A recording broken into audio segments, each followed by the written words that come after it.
Salut à tous et bienvenue sur Geeko World. Depuis quelques jours, ça bouge pas mal en termes d'actualité manga et animé, et il est donc temps pour nous de faire un point d'actu à travers ce nouvel épisode de Geeko Info. L'émission sera principalement riche en informations par rapport à l'animation japonaise, mais on parle de tout ça juste après le générique.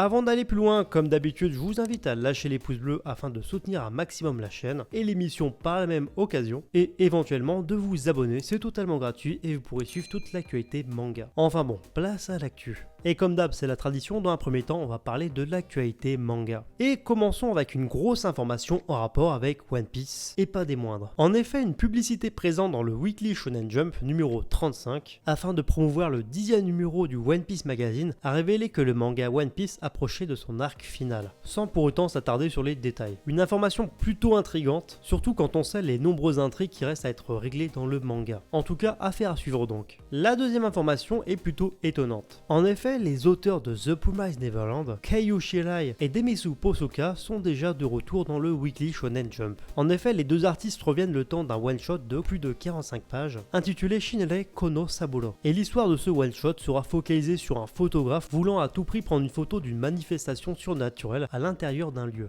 Et l'histoire sera publiée au prochain numéro de Weekly Shonen Jump, donc à savoir dans le numéro double, donc le 36 et le 37. Et avant-dernière info concernant l'actu manga mais au Japon, et il faut tout simplement savoir que le dernier numéro du Young Ace Magazine, qui est un magazine de prépublication de manga japonais, a révélé que le manga Hikos de Kei Sanbe, notamment connu pour le manga Erased que je vous recommande, entre dans son climax, c'est-à-dire dans son arc final, et entre dans sa fin. Pas plus de précision quant à la publication du dernier chapitre, mais je vous rappelle que en France le manga est disponible chez les éditions Kiun. Et toujours concernant l'actualité manga, mais cette fois en France, il faut savoir que le manga Naruto va également avoir le droit à son édition grand format en kiosque. En effet, après s'être attaqué à One Piece et Dragon Ball, Hachette va proposer maintenant une collection dédiée à Naruto. Le concept reste fondamentalement le même, c'est-à-dire qu'on aura des gros volumes de plus de 400 pages, et ainsi l'intégrale des 72 tomes de Naruto sera compilée en un total de 37 volumes. Chaque volume sera accompagné de goodies, ça peut être des porte-clés, des posters, etc.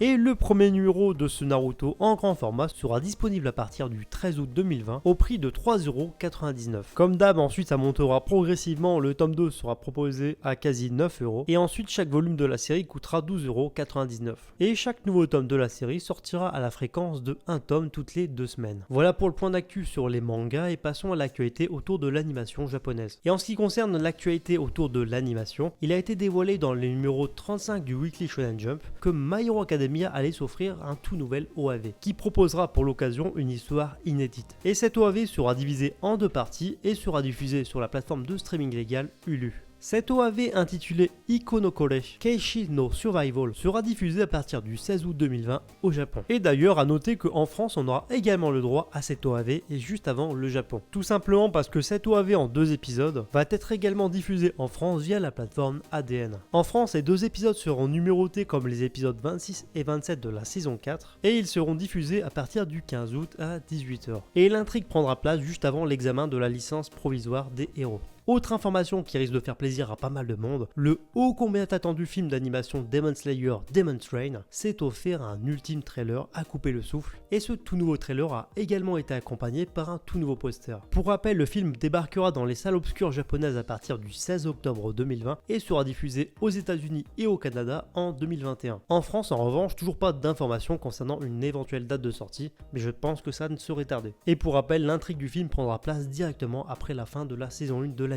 Ensuite, si vous êtes fan de l'anime Beastars, il faut savoir que la saison 2 a enfin une date de sortie. En effet, le célèbre blog japonais Ryokuteya a révélé que l'anime sera de retour à partir du mois de janvier 2021 sur la plateforme Netflix. Et cette nouvelle saison sera composée de 12 nouveaux épisodes. Et la dernière info concernant l'animation japonaise concerne directement le reboot de Dragon Quest, la quête de Dai. Et la news est simple, il faut savoir que le site officiel dédié à l'anime a dévoilé le nouveau visual art, donc à savoir le nouveau poster de la série. série. On peut y découvrir un petit peu plus en détail le chara design des personnages et le chara design de ce reboot, et franchement il n'y a pas à dire, ça a l'air vraiment prometteur. Et pour rappel, la série est prévue pour le mois d'octobre au Japon, et c'est bien entendu la Toei Animation qui sera de nouveau derrière le projet. Et enfin, un dernier point d'actualité de l'émission, et elle concerne directement la 4ème saison de Seven Deadly Sins Nanatsu no Taizai. Vous avez été nombreux à me demander des informations sur le sujet, et en voici. L'anime Seven Deadly Sins Nanatsu no Taizai sera également de retour au mois de janvier 2021, et pour l'occasion, cette ultime saison de l'anime, intitulée Nanatsu no Taizai Fundo no Chinpan, s'est également offert un tout premier visual art qui donne un petit peu l'ambiance générale de la série, et par la même occasion de la tournure artistique de cette nouvelle saison. Et au vu de ce premier poster, le chara design et l'animation ont l'air totalement différents. Il n'y a plus qu'à attendre donc un premier trailer.